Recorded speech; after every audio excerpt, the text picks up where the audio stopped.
Because Dr. Marc Lamont Hill is so smooth, and he has such a nice show over there at the Black Entertainment Television Network, he gets to say things whatever he feels like, and there's never anyone to challenge him.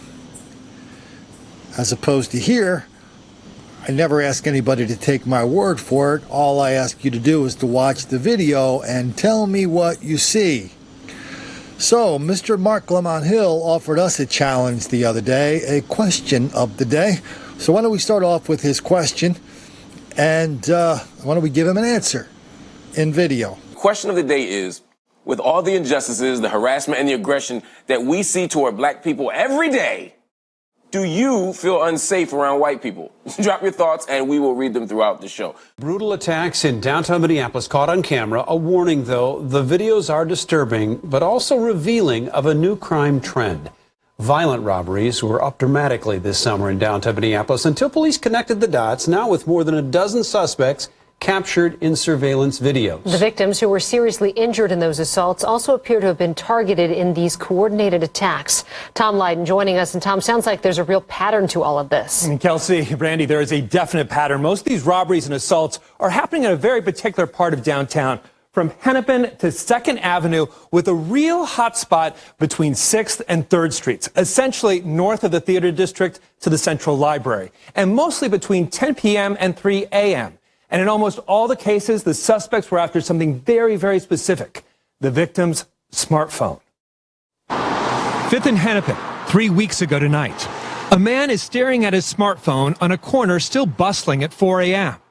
Another man strikes up a conversation, and within seconds, he is surrounded by 6 others and brutally beaten. It goes on for a couple minutes. No one steps in. Who would? The victim is left unconscious on the sidewalk. All of this for his cell phone. A few days earlier, and a few blocks away, a dice game at Target Field Plaza ends when a cell phone is swiped and a brutal beatdown begins. The victim is stripped, punched, and kicked in the head. He's defenseless as the suspects jump on him, throw potted plants on him, and ride over him on a bike. The videos to virtually everybody that saw it were very disturbing. The numbers are disturbing too. Year-to-date, robbery is up 46% in downtown Minneapolis. And in a 3-week period in August, 47 robberies. And the prize each time was a smartphone. Bill Peterson is the new inspector downtown. The vast majority of these incidents involve groups of males. Sometimes a female will be involved, and they are targeting specific victims, if you will. Drunk victims. Exactly. Sometimes they'll ask for a cigarette or to use a phone.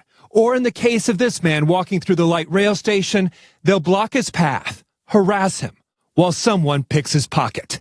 And there's a name for this coordinated mugging. The groups that we've talked to call it finessing. They're finessing the victim. They're trying to figure out sort of the victim's stability, their status, their intoxication level. So they're sizing them up and deciding how they're going to take them down. That's what finessing is. And police believe many of the phones are ending up at machines like this, an Eco ATM.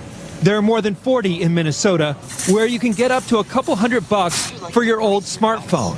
The machines require a photo ID. A big misconception is that it happens a lot, but it really doesn't. The company won't provide exact numbers, but says out of 22 million cell phones it's purchased in the last decade, less than 1% were stolen. Any time of the day, we're happy to work with law enforcement because we don't want anyone stealing devices. Here's the only good news. During a 3-day sweep a couple weeks ago, police arrested 16 of the suspects in the 2 assaults. They ranged in age from 13 to 25 years of age. People are going to be shocked at a 13-year-old being involved in this kind of activity.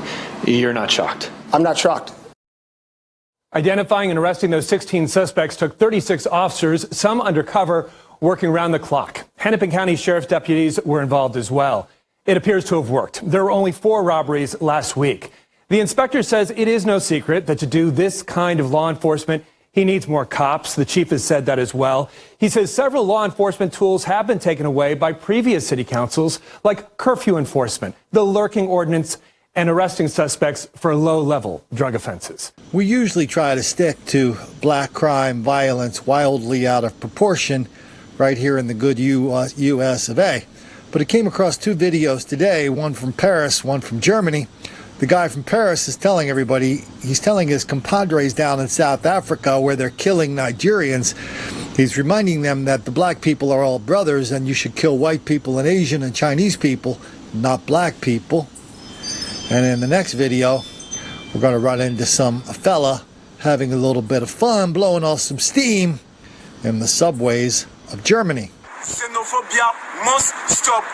If you want to do xenophobia, okay, right, start to kill white people, start to kill Chinese people, start to kill Asian people. Don't kill your brother. Don't kill your brother. We are all black. We have same blood. We have same color. So why you will kill your fellow brother? Hey, what's up, my brother? Hey, look out for that chick. Boom, good bam. Oh, that was hard. Well, maybe that was just an accident, even though he didn't turn around. Uh-oh, he's making a beeline for this chick in Germany on the subway. Boom, she moves away, he moves over. Ka-jam! Down goes Frazier.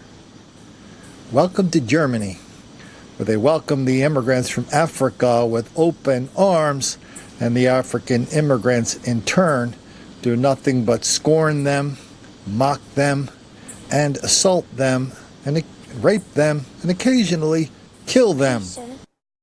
I want some more.